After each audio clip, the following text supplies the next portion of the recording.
আজকের মাহফিলে সমবেত হযরতে উলামায়ে আহলে সুন্নাত, মুরব্বিয়ানে জাম, নওজওয়ান ভাইরা, ছোট ছোট কচি কাচারা, পর্দানশীন মা ও বোনেরা, রহমানি ওয়া রাহমাকুমুল্লাহ, আসসালামু আলাইকুম ওয়া রাহমাতুল্লাহ।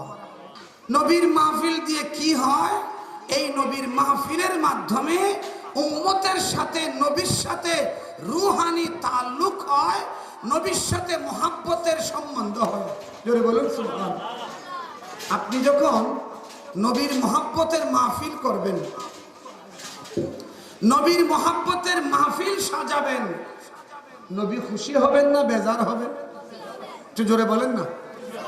নবীর মুহাব্বতে যখন আপনি মাহফিল করবেন, নবীর জন্য একটা এরকম সুন্দর বাগান সাজাবেন, তো নিশ্চয়ই এটা দেখে নবী খুশি হবেন। নাকি আপনাদের অন্যরকম লাগতেছে? এরকম একটা মাহফিল নবীর জন্য করলেন, কষ্টের টাকা খরচ করেছেন, শ্রম দিয়েছেন, মেহনত করেছেন, এরপরেও কি নবী খুশি হবেন না? নিশ্চয়ই খুশি হবেন। আমার নবীর জন্য কেউ যাররা পরিমাণ করলে আমার নবী পাহাড় পরিমাণ পাওয়ার মতো খুশি হয়। নবী রাহমাতুল্লিল। আমার নবীর জন্য যে ছোট্ট একটা কিছু মহব্বত প্রকাশ করেছে, বদলায় আমার নবী বিশাল পাহাড় পরিমাণ বদলা ওই উম্মতকে দিয়েছে। আমার নবীর কাছে কি কম? আমার নবীর কাছে কি অভাব? আমার নবীর কাছে তো খোদার খোদাই রহমতের নিয়ামতের ভান্ডার আল্লাহ দিয়ে রেখেছেন। এই জন্য আমার নবী যাকে যখন চায়, যতটুকু চায়, আমার নবী দিয়ে দিয়েছেন, দিতে পারেন। বড় করে বলুন সুবহানাল্লাহ। আমার নবীর জন্য একজন মহিলা সাহাবিয়া, হযরতে উম্মে সুলাইম মহিলা সাহাবিয়া, আমার নবীকে বড় বেশি ভালোবাসতেন। হযরতে উম্মে সুলাইম রাদিয়াল্লাহু তাআলা আনহা ওনার ছাগলের দুধ দহন করে করে ওনার ছাগলের দুধ থেকে অল্প অল্প ঘি বানায়, ঘি জমা করে করে একটা বয়ামের মধ্যে ভরে, এক বয়াম যখন ফুল হয়ে গেল, এ পুরা বয়ামটা আমার নবীর কাছে ফাটাই দিল। কি কি ফাটাই দিয়েছে? এক বয়াম ঘি। খেয়াল করেন, এক বয়াম ঘি আমার নবীর জন্য হাদিয়া পাঠালেন। এক বয়াম ঘি নবীর জন্য হাদিয়া পাঠালেন। আমার নবীর কাছে ওই হাদিয়া পৌঁছার পর নবী ওই এক বয়াম ঘি একটা পাত্রের মধ্যে ঢেলে নেওয়ার জন্য হযরতে বেলাল রাদিয়াল্লাহু তাআলা আনহুকে বয়ামটা দিয়ে বললেন, বেলাল, এই ঘিগুলো একটা পাত্রের মধ্যে ঢেলে নাও, পাত্রটা খালি করে, এটা বয়ামটা খালি করে ওকে দিয়ে দাও। হযরতে বেলাল যথারীতি ওই ঘিগুলো ঢেলে নিয়ে বয়ামটা যে এনেছিল তার হাতে তুলে দিলেন। ওই যে এনেছিল একটা কানিজা, ছোট্ট বালিকা, ওই বালিকা বয়ামটা নিয়ে, খালি বয়ামটা নিয়ে হযরতে উম্মে সুলাইমের ঘরে গিয়ে, তার ঘরের গাছের ঠুনি ছিল, গাছের ঠুনির মধ্যে বয়ামটা ঝুলায় রেখে সে খেলতে চলে গেল।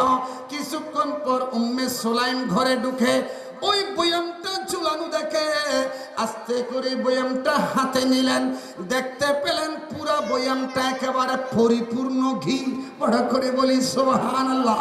হযরতে উম্মে সুলাইম মনে মনে ভাবলেন, এই মেয়েটা মনে হয় গিয়ে এগুলো দিয়ে আসে নাই, ঘিগুলো তো মনে হয় ফেরত নিয়ে আসছে, এটা কেন করলো এরকম বলে এই ঘিয়ের বয়ামটা হাতে নিয়ে মেয়েটাকে ডাক দিল, তোমাকে না বলেছিলাম এগুলো একটু নবীর কাছে দিয়ে আসতে?